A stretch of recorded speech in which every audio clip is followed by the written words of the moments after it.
कर्नाटक में आज सुबह फिर एक कॉलेज में, एक डिग्री कॉलेज में, सरकारी डिग्री कॉलेज में विवाद हो गया बुर्के को लेकर, हिजाब को लेकर। स्कूल प्रिंसिपल ने बच्चियों को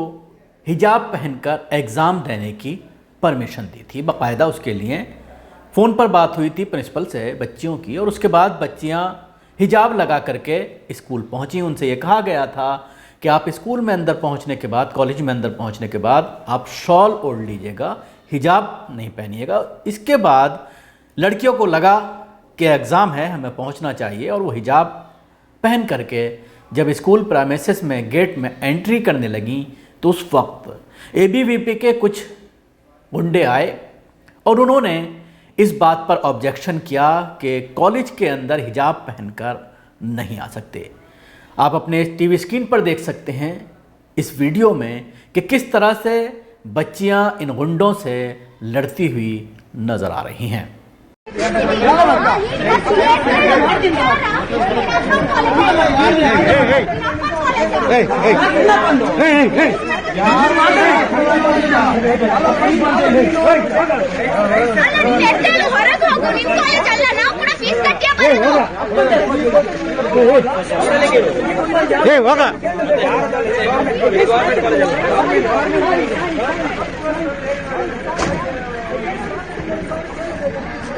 ये मंगलुरु के इस कॉलेज का मामला है, दयानंद पई गवर्नमेंट कॉलेज। बच्चियां एग्ज़ाम देने पहुंची थीं और उसके बाद जिस तरह का यहाँ पर हंगामा देखने में आया, तो उसके बाद एक बार फिर ये सवाल खड़ा हो गया है कि जब कॉलेज प्रशासन, जाहिर सी बात है कॉलेज का पूरा इंतज़ाम प्रिंसिपल के अंडर होता है और उसी के ऑर्डर पर सारी चीज़ें होती हैं, कॉलेज की व्यवस्था, सारा स्टाफ का देखना, लेक्चर वगैरह का सारा इंतज़ाम करना, ये सब उसके ज़िम्मे होता है। और उसके ज़रिए जब परमिशन दी गई, क्योंकि उनको लगा कि बच्चियों का एक साल बर्बाद हो जाएगा, अभी कोर्ट का फैसला नहीं आया है, कोर्ट ने अपना ऑर्डर सुरक्षित रख लिया है, लेकिन अभी तक इस पूरे मामले पर खुलकर कोर्ट के ज़रिए चीज़ें सामने नहीं आई हैं। इस तरह का मामला जब होता है, जब कोर्ट आपने अक्सर देखा होगा कि कोई संवेदनशील मामला होता है जिसमें कहीं ना कहीं हंगामा होने का डर होता है, तो ऐसे मामले में सारे पहलुओं पर गौर करने के बाद कोर्ट के ज़रिए फैसला लिया जाता है। उसमें जो कानून के जानकार हैं उनसे भी बाकायदा राय ली जाती है और उसमें एक लीगल व्यू लेने के बाद कोई फैसला लिया जाता है। और अक्सर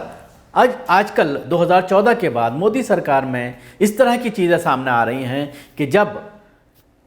सरकार के हिसाब से कोई फैसला लिया जाना होता है, जिसमें सरकार की राय जाननी होती है, उसमें इस तरह की चीज़ें देखने आती हैं कि कई हफ्ते लग जाते हैं फैसला आने में। इस मामले में भी तकरीबन 12-13 दिन सुनवाई चली हाई कोर्ट में। 3 जजों की बेंच इस पूरे मामले को देख रही थी और सुनवाई के बाद उम्मीद की जा रही थी कि फैसला 1-2 दिन में आ जाएगा, लेकिन सुनवाई कंप्लीट हुए भी 4-5 दिन अभी हो चुके हैं, लेकिन उसके बावजूद अभी तक फैसला इस पूरे मामले में नहीं आया, जिसकी वजह से क्योंकि एग्ज़ाम चल रहे हैं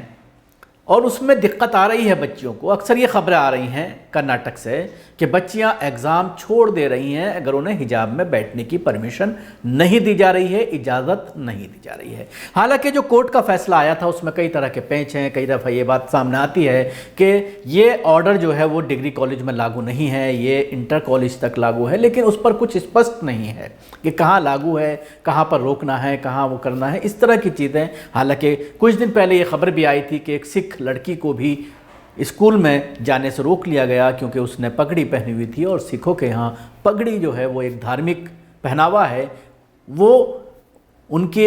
धर्म का एक अंग है, जिसकी वजह से ये उसको लेकर भी काफ़ी विवाद हुआ। और श्रोमणी अकाली दल और उसके अलावा गुरुद्वारा प्रबंधक कमेटी के ज़रिए जो केंद्र की है, उसके ज़रिए भी उस पर एक बाकायदा एक लेटर लिखा गया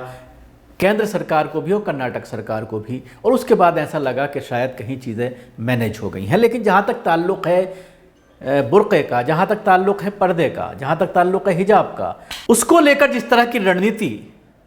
मुस्लिम तंजीमों में होनी चाहिए थी, उस पर बाकायदा एक गौर होना चाहिए था कि इसको किस तरह से आगे लेकर जाना है। लेकिन यही विवाद होता रहा मुस्लिम तंजीमों के दरमियान, मुस्लिम बुद्धिजीवियों के दरमियान, कि क्या ऐसे में पर्दे को लेकर के जो पूरा विवाद हुआ है, ऐसे में क्या सड़कों पर उतरा जाए, इसके खिलाफ विरोध किया जाए या ना किया जाए। अगर विरोध किया जाता है तो क्या बीजेपी को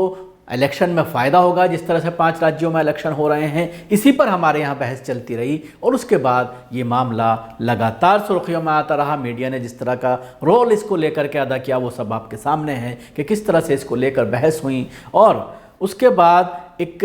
अपनी राय देने की कोशिश की गई। केंद्र सरकार की तरफ से इस पूरे मामले पर कोई इस बात ना आना, प्रधानमंत्री के जरिए बार बार ये कहना कि उन्होंने मुस्लिम महिलाओं को तलाक बिल दे करके इंसाफ दिलाया है, लेकिन हिजाब के मामले में उनकी खामोशी ये कहीं ना कहीं ये दर्शाती है कि पूरी तरह से ये एक संयोजित तरीके से मुसलमानों के खिलाफ एक साजिश रची जा रही है। क्योंकि बीजेपी शासित राज्य कर्नाटक में अचानक ड्रेस कोड की बात उठती है और ये बात हम बार बार कहते हैं कि केंद्र सरकार का जो केंद्रीय विद्यालय है,